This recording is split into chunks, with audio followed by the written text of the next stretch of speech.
રાજકોટની વાત કરવામાં આવે તો સિવિલ હોસ્પિટલમાં થેલેસીમિયાના દર્દીઓ દ્વારા દવા અને એલઆર બેગની અછતના મુદ્દે વિરોધ કરવામાં આવ્યો હતો। દર્દીઓએ ચાર્લી ચાપ્લિનના વેશમાં વિરોધ નોંધાવી તંત્રનું ધ્યાન દોર્યું હતું।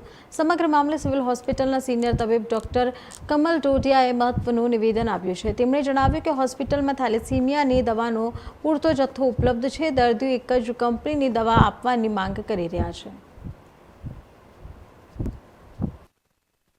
થેલેસીમિયાની દવાની અછત નથી, કોઈ પર્ટિક્યુલર બ્રાન્ડની દવા હોય એ અવેલેબલ ન હોય એવું બની શકે। ઉદાહરણ માટે સમજવા માટે કહી શકું કે ભાઈ દુખાવા માટે તમારે ડાયક્લોરાન, માથાનો દુખાવો તો ડાયક્લોરાનની દવાની અછત હોઈ શકે, પણ એને બદલે બ્રુફેને હોય, એને બદલે પેરાસિટામોલે હોય, એવી રીતની દવાઓ અલ્ટરનેટ અવેલેબલ છે જ અને રહી જ છે। પરંતુ કોઈ એક કંપની એક જ દવા આખા ગુજરાતમાં બનાવતી હોય અને એની દવા એ બધે સપ્લાય થતી હોય અને એ લોકપ્રિય હોય અને એ દવા અવેલેબલ ન હોય એટલે ઘણીવાર આપણે એમ થતું હોય કે થેલેસેમિયાની દવાઓ અવેલેબલ નથી, પરંતુ વાસ્તવમાં થેલેસેમિયા દર્દીની દવાઓ, જરૂરી દવાઓ જે છે એ અવેલેબલ છે જ।